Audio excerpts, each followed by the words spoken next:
बिहार की वो धरती जहां जानकी मैया प्रकट हुई, बिहार की वो धरती जहां महात्मा बुद्ध प्रकट हुए, बिहार की वो धरती जो ज्ञान की भूमि है, बिहार की वो धरती जो भक्ति की भूमि है।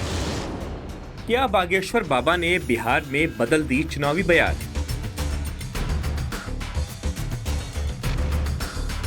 हम इस दुनिया में रहने वाले 150 करोड़ हिंदुओं की लड़ाई लड़ रहे हैं। बाबा बागेश्वर की पर्ची से क्यों परेशान पीके? हमारा आपसे विवाद क्या है जो आप हमें रोकते हो, आप हमें गाली देते हो? हम करते क्या है? क्या हम किसी पार्टी के लिए आते हैं या हम वोट मांगते हैं? हम तो हिंदुओं को एकजुट करने आते हैं। बिहार विधानसभा चुनाव से पहले कैसे शुरू हो गया धर्मयुद्ध? एक बात निवेदन कर दें, जो हमारी कथा जो लाइव सुने, भैया हम किसी पार्टी के प्रचारक नहीं हैं, हम हिंदुत्व के विचारक हैं। बागेश्वर धाम पीठाधीश्वर पंडित धीरेन्द्र कृष्ण शास्त्री इन दिनों बिहार के दौरे पर हैं। धीरेन्द्र शास्त्री इन दिनों बिहार में हनुमंत कथा कर रहे हैं, लेकिन कथा के दौरान बाबा के बयान ने बिहार की सियासत में उबाल और बवाल दोनों हिला दिया है।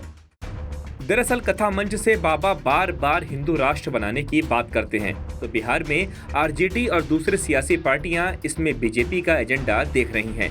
हालांकि बागेश्वर धाम के पीठाधीश्वर मंच से बार बार दावा कर रहे हैं कि उनका सियासत से कोई संबंध नहीं, वो सिर्फ हिंदू एकता के लिए काम करने का दावा कर रहे हैं।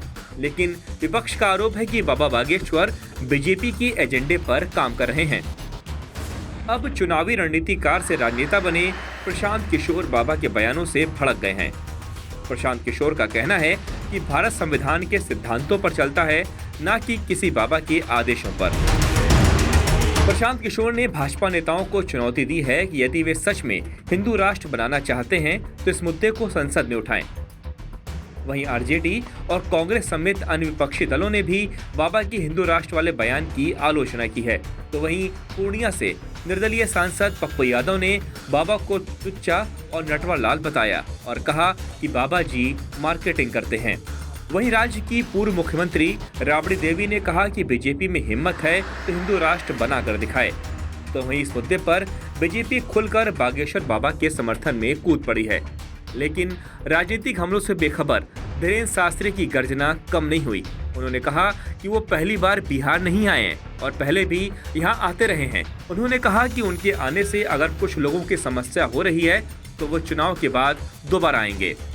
साफ है कि हिंदू राष्ट्र के मुद्दे पर विपक्ष जिस तरह से एकजुट होता दिख रहा है, उससे वो इस मुद्दे का सियासी फायदा उठाने की कोशिश में है। अब जबकि बिहार में विधानसभा चुनाव नजदीक हैं और ऐसे में धीरेन्द्र शास्त्री के दौरे को लेकर जारी राजनीतिक बयानबाजी चुनाव पर क्या असर डालती है, ये देखने वाली बात होगी।